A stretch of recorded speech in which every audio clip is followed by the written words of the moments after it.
Sentire Media. Ciao a tutti and welcome to Venice Talks, a podcast series dedicated to Venice in Italy.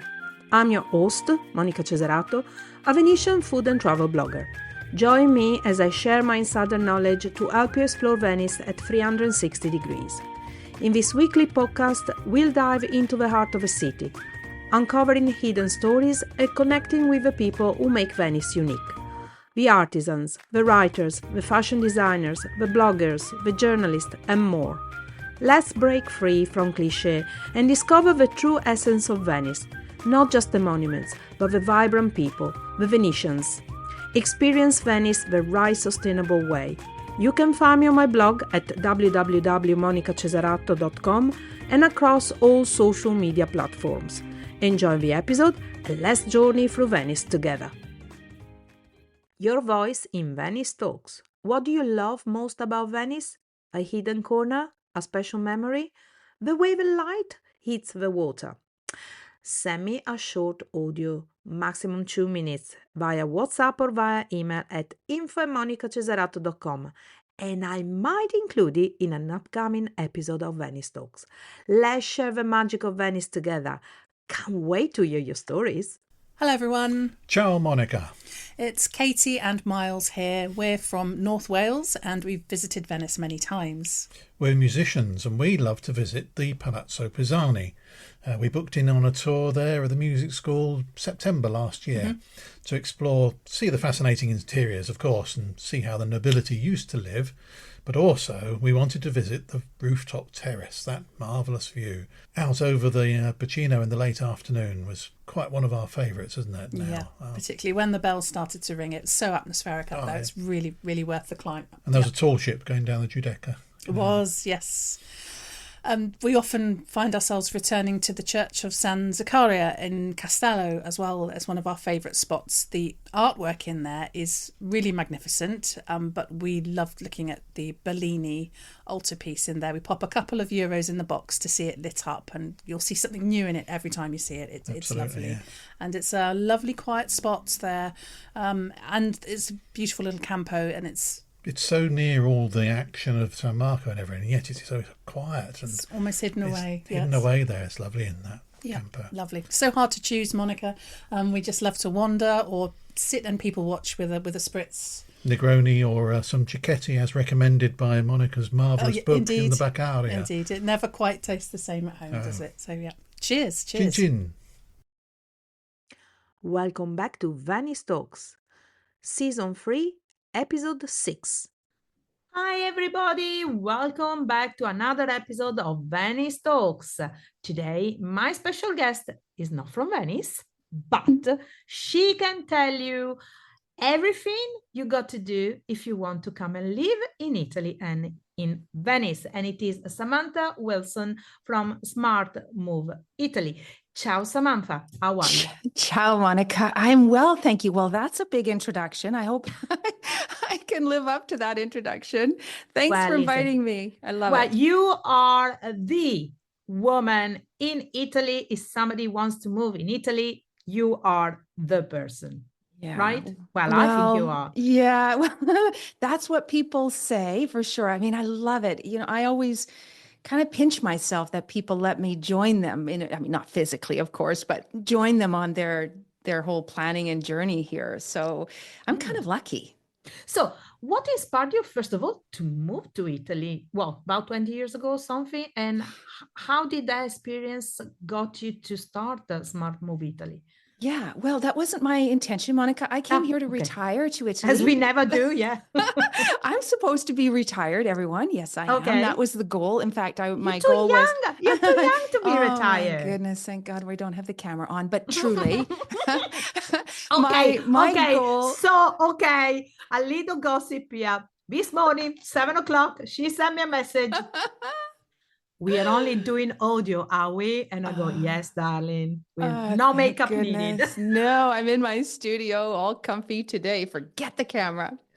So, so I actually, I came to Italy over 2 decades ago. My story is that I lost my dad to cancer very quickly, and I'm sorry. he really was the absolute pillar in my family, in my life. And so my mom and I just said, we need a break. We came to Italy, knew nothing about Italy. Back then, you couldn't Google Earth anything or do any of that. So Okay. we just came really blind, and I almost wish it was like that now, because it would be But maybe well, more of you an came, experience. you came, on holiday, you came to live in On Italy no, then? no, on holiday, just to escape, okay, because okay. we were grieving the loss of my dad. When was And that? 2001. Okay, yeah. Yeah.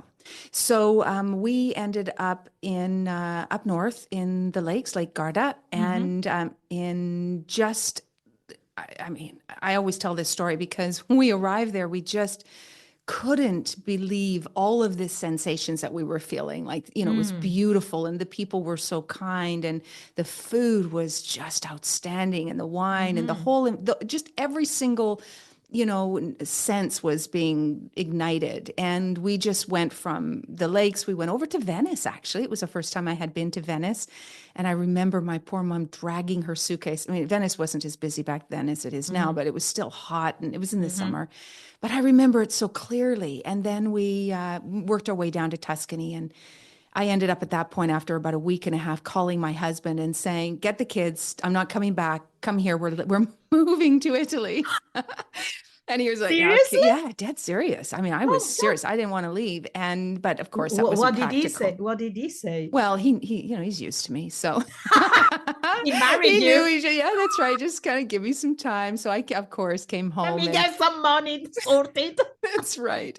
Let's go back home. So I went home, and then really from that point on, we came back to Italy a few times a year. Every year we ended up getting a house just to, of our own. So we, with the intention of always moving to Italy, I knew this is where I really belonged. And every time I left Italy and would, go back to Canada, I would feel really sad, and I would feel like I was disconnected, and always planning my next journey almost on the plane going back home. So I knew it was where we wanted to be. So finally, we hit the age where we could retire, and we moved, I mean, immediately, as soon as, in fact, I said to my husband, he got early retirement, and I opened his retirement envelope, and it said, oh, you can take early pension, now or within 6 months. And I said, oh, but that's it. We're out of here. Like, we're not waiting.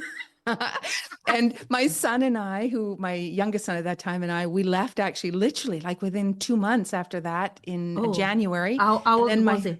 At that time, he was 17. Okay. And But then, it's a non-easy time to move a kid, isn't it? I mean, teenager well, and stuff. him and I are so close. It was just, okay. I mean, it was just something there was not even a discussion. It was just, Oh, he okay. loved Italy too. He had spent okay, that's more good. time here probably than at in Canada. So it was like a second home for him. So it was pretty simple. And then I couldn't wait any longer. So we left in, the beginning of the year, and my husband had to finish retiring until April.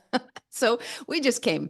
And the goal at that time, Monica, was to retire. Honestly, I just wanted to relax. I was tired. I worked too much. And I just wanted to try. Did you move to Florence or No, where? we moved to Cortona.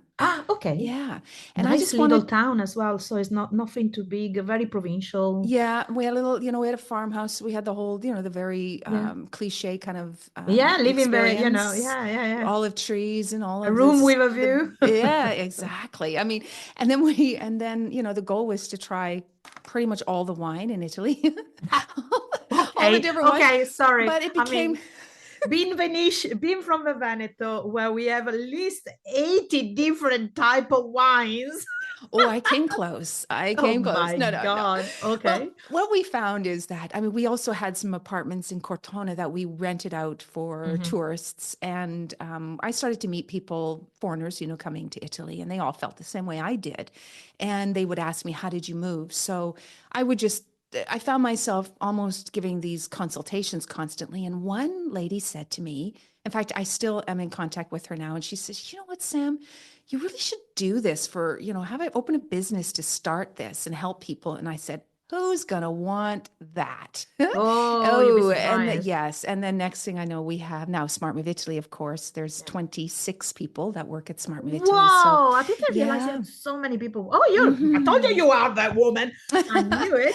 Well, we Jesus. help people. There's a lot of problems to solve, and we give a very personal service. So, we help people in all kinds of ways to move to Italy and answer all those questions. That's good. That's very good. And as any of the challenges that you have, obviously you experienced, did you manage to then, put them back into the business as is, okay, this is what happens to me, what happened to me, make sure you do, Well, yeah. Oh, do yeah. exactly the same. Oh my goodness, for sure. And I think that makes a big difference is because we've been there. We've been that confused. None of this makes sense. This is chaos. Yeah, because I mean, let's remind people, the idea that people have of Italy is always a postcard pictures, is a holiday, since experiences again.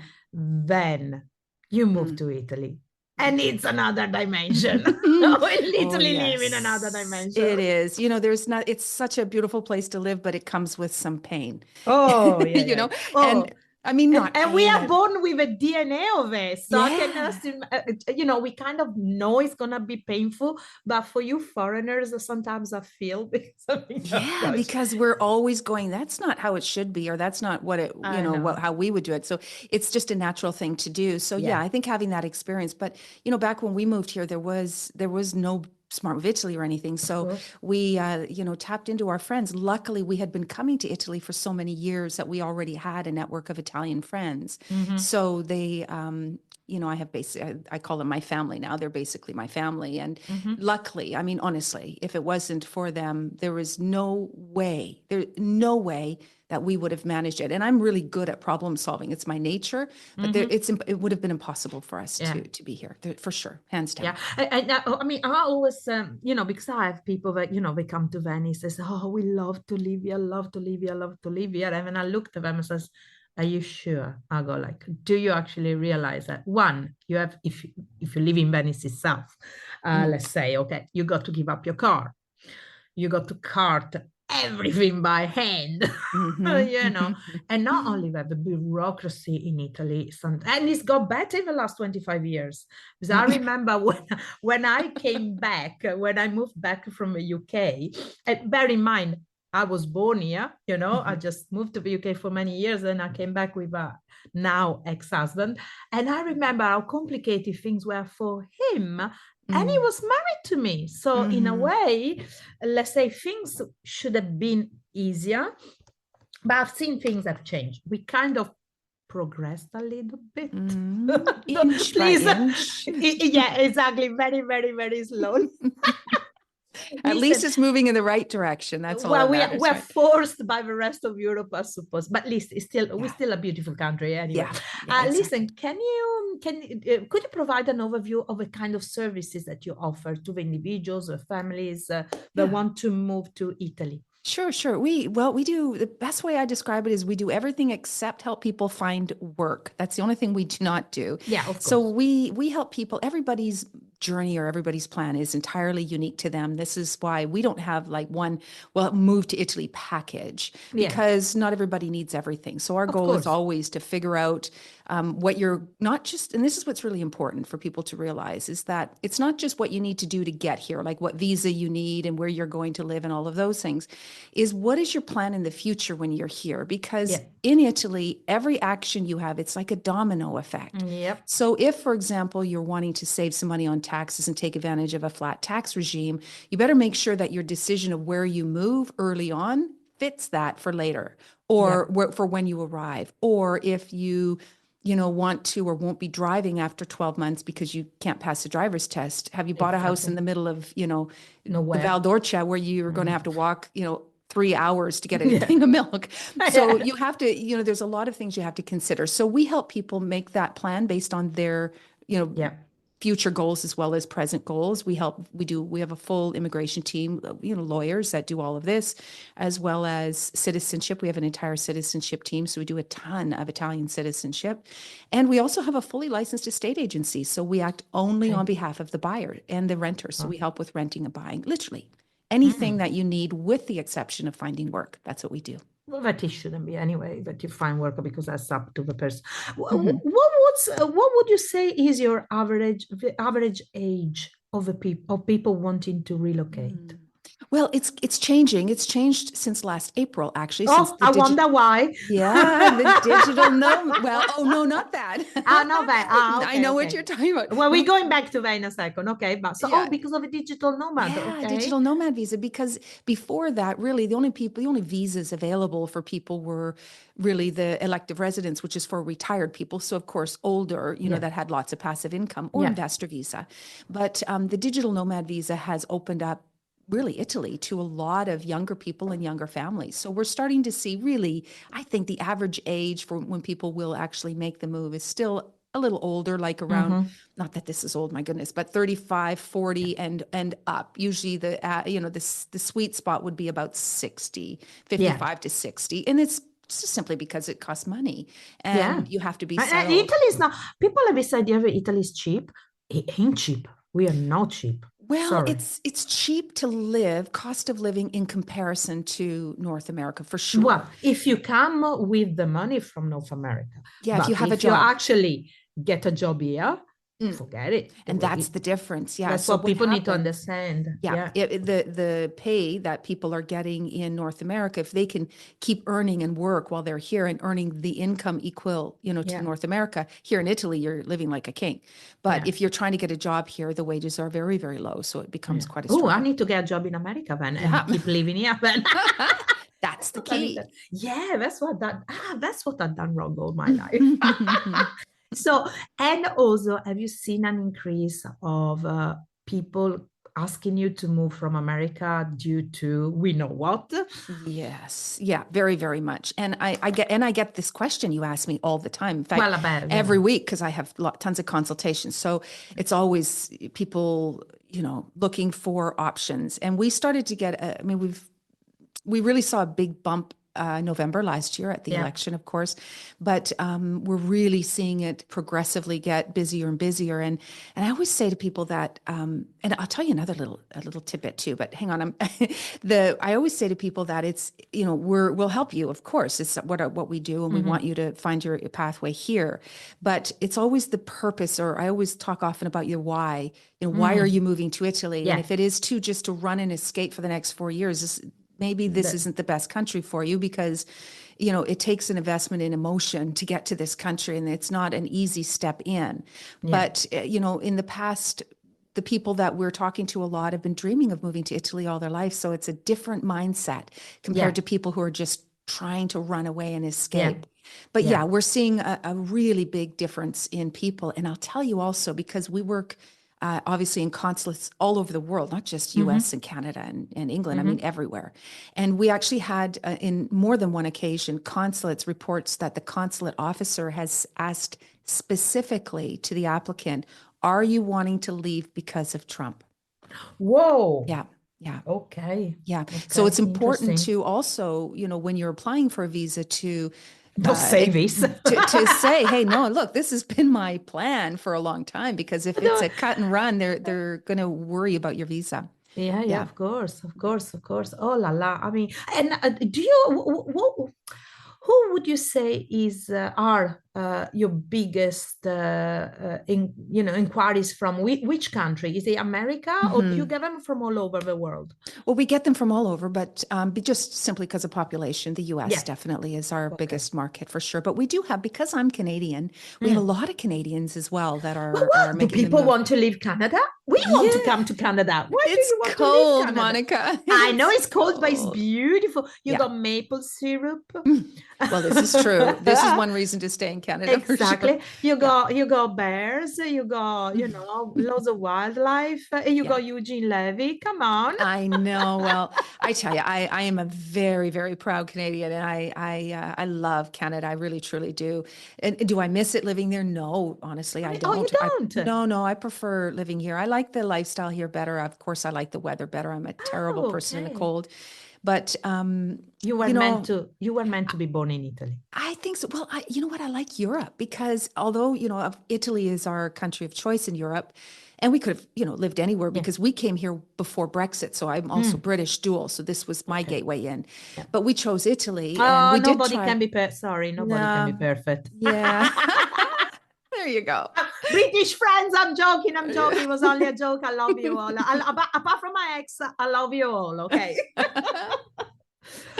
Oh my goodness. But what I like about living here too isn't just Italy, of course. It's that I can jump on a plane and in, 1 hour or under 2 hours, I can go to Paris for for dinner or for a weekend for 20 euros. I know. I mean, this is, I think what people also, they get really hyper focused on Italy, and you have to realize that when you're living in Europe, you're close to a lot, and Canada is beautiful, but you are a long way away from anything.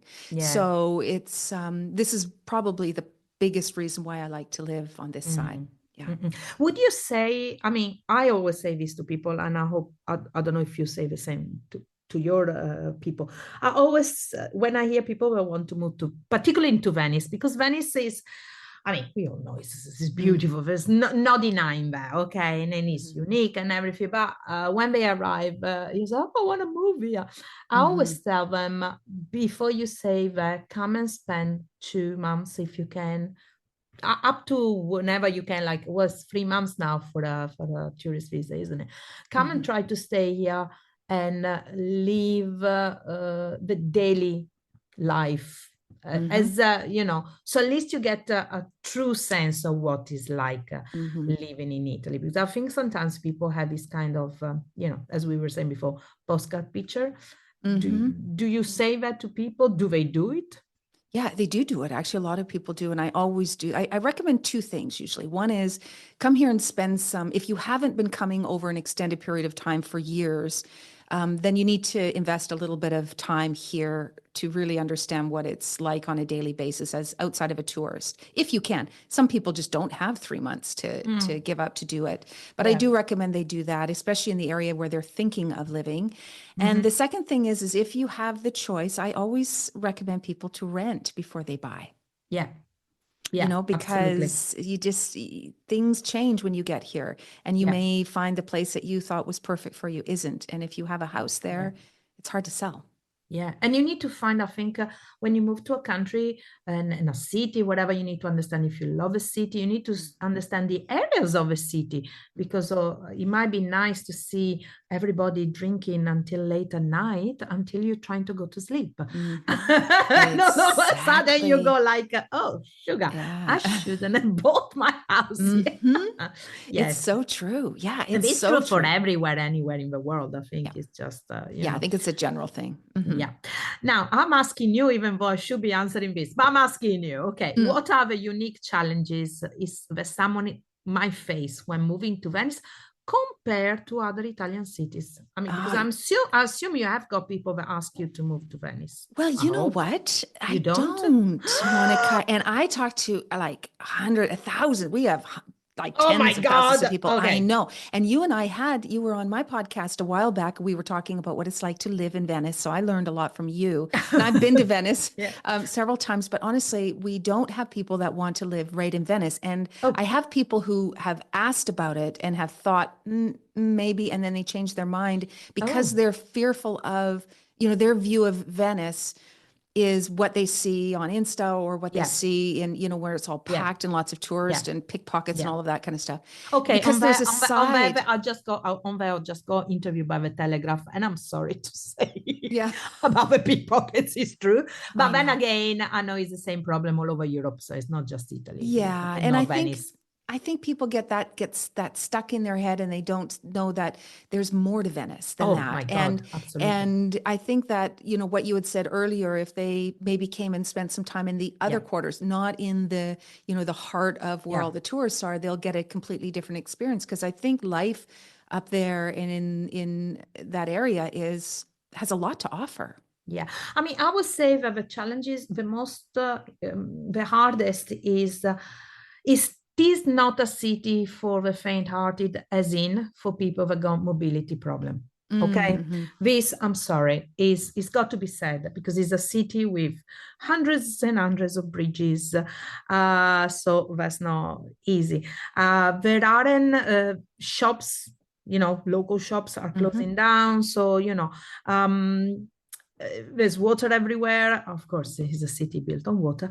Yeah, let's say I don't think it's a city suitable if you got walking problems.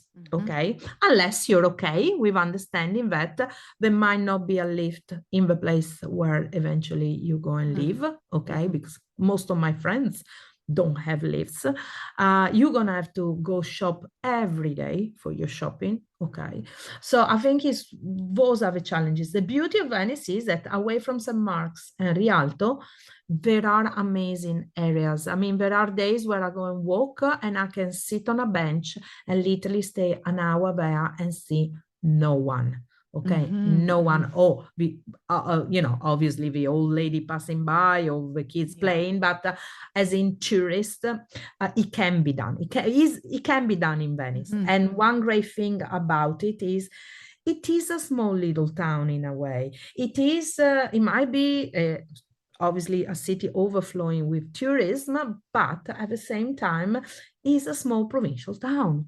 How are the Venetians welcoming to foreigners moving there? Next question. No, okay. Venetians are hard at first, but once you become their friends, you will be their friends forever. Okay, because that's how it works. A Venetian, it depends. Okay, and I hope that people that are listening to me don't misinterpret this, because what's happening is you have to remember when you come as a tourist and you walk into the shop and they're all nice to you. Obviously, the merchants, you're a tourist, they're obviously going to be all welcoming. Okay. We're talking about when you live there, as in, can I make friends easily? It depends on your character. It's like, oh, well, I make friends everywhere I go, but that's me, because I can talk to walls in a way, So I never had a problem making friends with Venetians. But I do realize if you're an introvert or somebody shy, or you're worried because maybe you don't speak the language, and the way you do not approach Venetians, then a Venetian will not approach you. But if you understand that you are the one moving there and you are the one that's supposed to make the effort, because that's what I had to do when I moved to UK. British people weren't exactly very nice to me, but I stuck with it. So I think it's always, as a person moving, you should be the one making the effort. So, and Venetians are the kind of people that, if you give, they'll give you back. Absolutely. If you don't, then they got other things to do. Simple as that. Okay. Sure. They're not rude. Okay. I don't find Venetian, they can be sometimes, but that's the old, the old style, old style Venetian. But again, if you're friendly to them, the only thing is, ladies, do not expect very open-minded men. Venetian men, I'm not saying they're like Sicilians, but let's say don't expect to be, treated as the same as a man. Okay. If you come in with this idea, forget it. I had to give up on that a long time ago. Yeah. There's still a divide there. Oh my God. But you live in Italy, so But you married a Canadian, so that's different. But you do see the difference, do you? Yeah, absolutely. Yeah, absolutely. In fact, the other day we had our doorman came up. We were asking him about a storage unit or something. And so he came up and he was talking to me and we're chatting away. And actually my husband came around the corner and he literally turned his back. Oh yeah. Like I was even, and walked away from me mid-sentence and right to my husband. Yep. Yeah. I remember this happened to me about 99 when we first moved back to Italy. And I set up a company selling lingerie and stuff like that. And I didn't drive. So my ex-husband was driving along. He's British. And every time we walk into a supplier, they talk to him. And I looked at him. I looked at them and says, look, first, he doesn't speak a word of Italian. Second, he's not even involved in the company. The name of the company is mine. Still, we'll talk to him. And he Yeah. was so annoying. Yeah. Isn't that annoying? Oh, I do see that. I do see that in Italy. I see it. Actually, I see it more in the south. Oh, but it happens Than, here too. yeah. Yeah. I'm sure. Yeah. I So have I no doubt. start playing on that. I start playing on that. Mm. I take advantage of it right now. So if I don't want to do something, I usually go, oh, could you do it for me, please? Because, I Of don't know how course. to do this. I mean, I could do it, but I could be bothered. So you want to Oh, be man? Bam, be do a it. man. Yeah. You Be a go man. ahead. I hear you. Listen, in your opinion, how important is for newcomers to learn Italian before they arrive? Oh, it's important. In fact, I was just talking about this with before they arrive. No, I don't think it's that important before they arrive. I think that Okay. they should know a few words, of course, because Okay. as you know, not everybody speaks English, especially outside of the cities. But I don't think it's something, I actually think language for a lot of people is an excuse not to take the next step. And they say, I'm going to wait until I'm fluent, or I'm going to wait until I can speak more before I move. And you just won't study, and you just will never get there. So I think you should make a conscious effort to try to learn something before you come. But when you're here, you have to, obviously invest more time into the language. And I always tell people, just give yourself a break, right? Yeah. Just slowly. Also because it does make a difference totally. I mean, I remember, well, we still have them, the difference between when I was in England, there was a huge Italian community, and I never, ever, ever mixed with them because I thought, hey, I come to England to learn English. Why should I go with Italians there? And then turns out that eventually, through the years, you do get to meet them. And there were people that have been living in London or other parts of England for more than 20, 30 years, couldn't speak a word of English. And I'm thinking, how can you survive in a country and you don't speak the language? I mean, it will drive me crazy not to understand. And back in the days, there was no internet. Yeah. Yeah, that's right. So how are you going to, where's the tools you're going to use to help you get by? Can't watch TV. Yeah. You can't read. You don't know what's going on because you can't read the newspaper.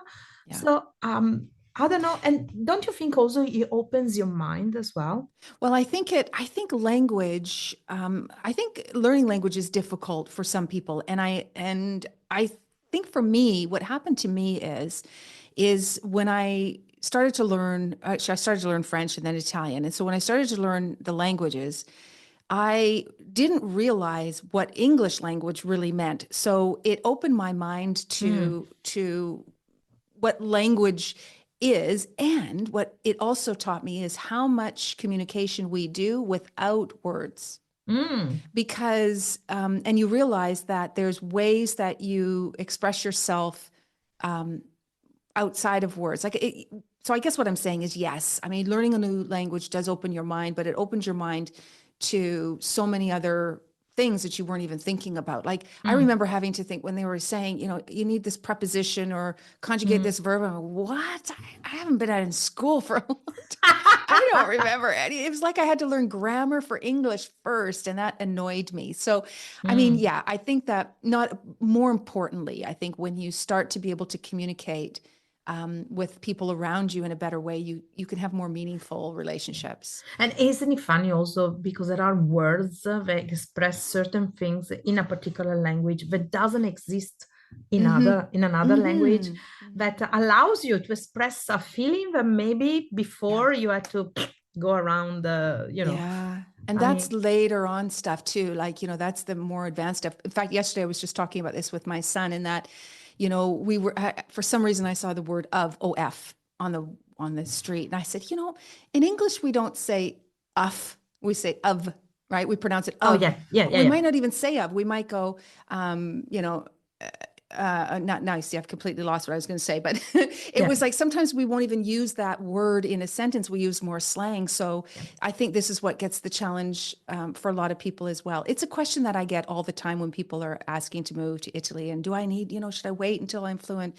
And I always say to them, no, you probably will never become perfectly fluent, and don't try to be perfect. No. Just try to get by and try to communicate, and just slowly, and forget what other people are telling you should be doing. Just do what works best for you. Exactly.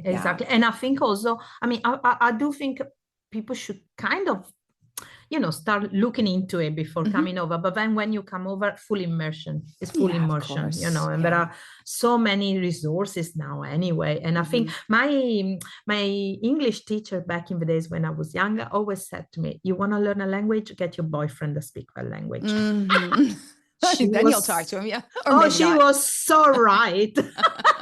So now, so there you go. There's the trick. Move here, find a boyfriend. Exactly. Well, Right. Or a girlfriend. girlfriend, whatever. Yeah, Yeah, or girlfriend. or a wife, whatever. Yeah, okay. Yeah. That's why I'm actually going to Korea pretty soon. I'm learning Korea, and I'm gonna have to find myself a Korean. A method. Yeah, I'm gonna be in the queue with 100,000 and other ladies that are doing exactly the same thing right now. So anyway, Good. Can you share some, let's say, some fun stories of people that moved to Venice, something, or even something funny that happened to you? So just to make it a little bit less serious, let's say. I'll tell you something funny about Venice. I can't tell you a story of somebody moving funny because we haven't had anybody move to this city. We will after this. We will after this, I hope so.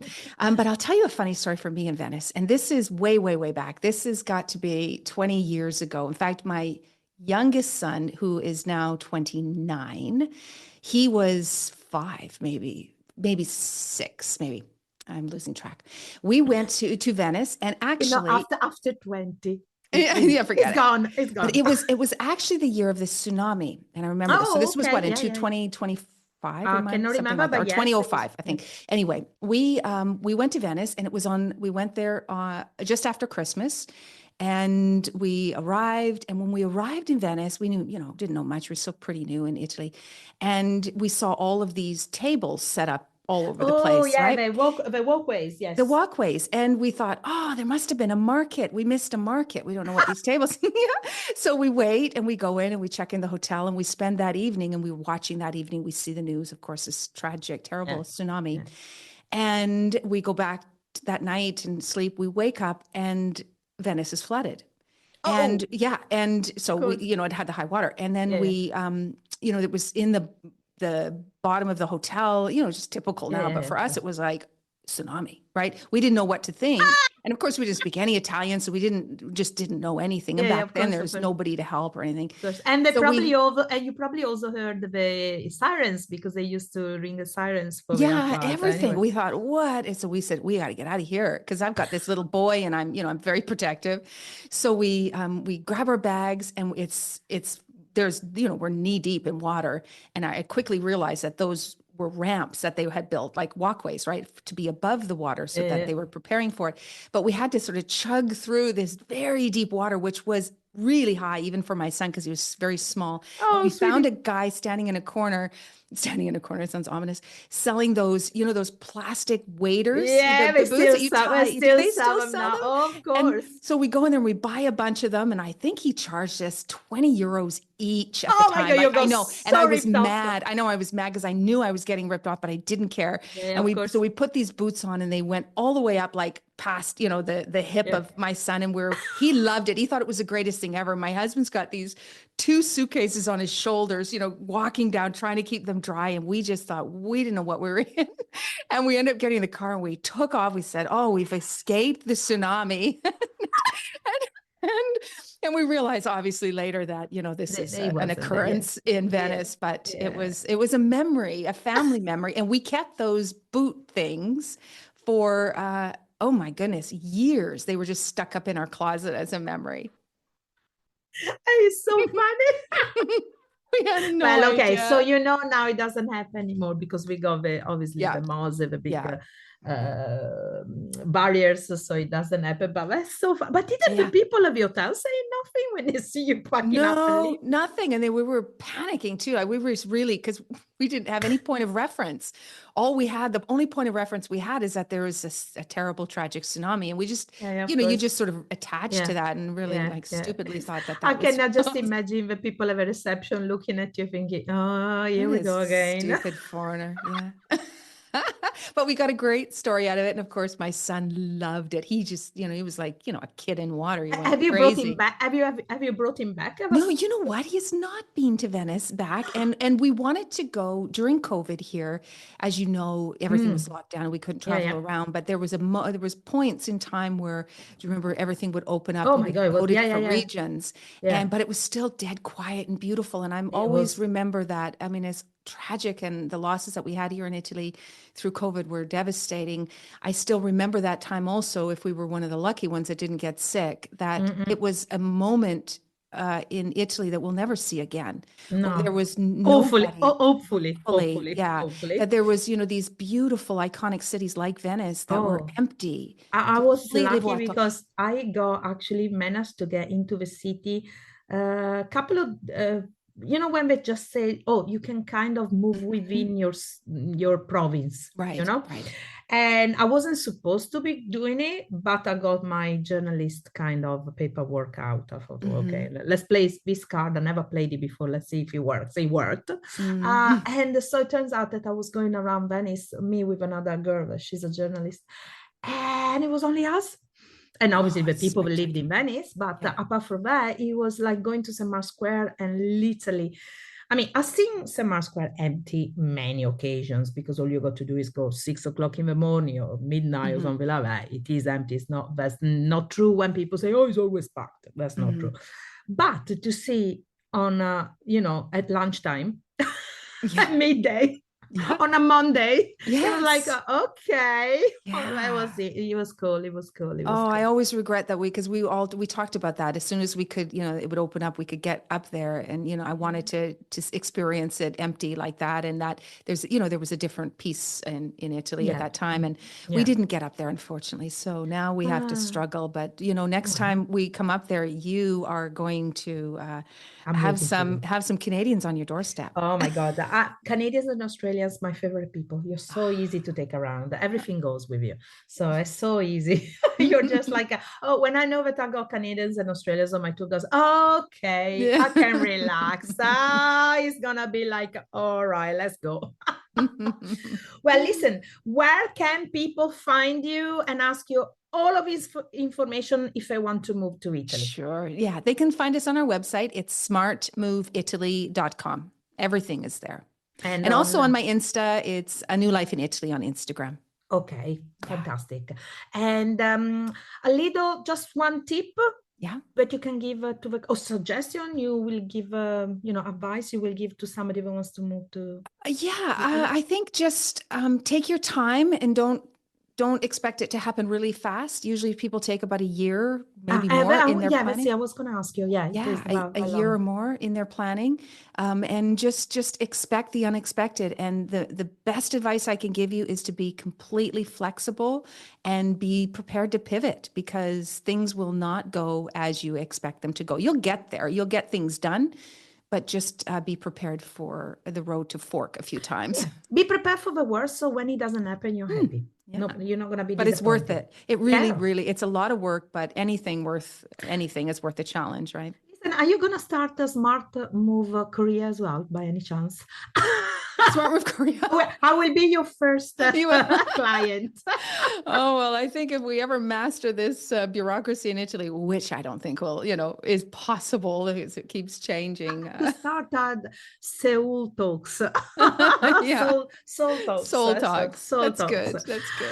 Okay, listen, Samantha, it was so nice talking to you. I'll let you go because I know you're very busy like I am. And thank you again for being on the show. Ciao, ciao. My pleasure. Ciao, ciao.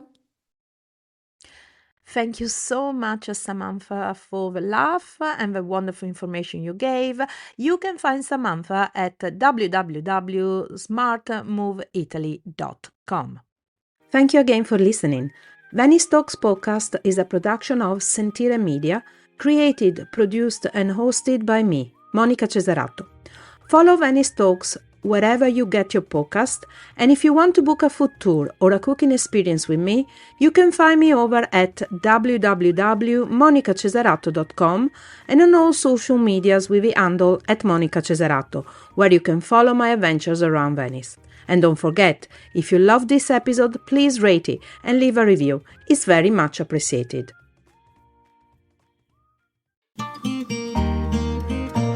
Sentire Media. Hey, podcast producers and show hosts. Do you want to join a podcast network that celebrates all things Italian? At Sentire Media, we understand the allure of Italy and its unique culture. Our devoted team of hosts and producers are all driven by their shared passion for Italy.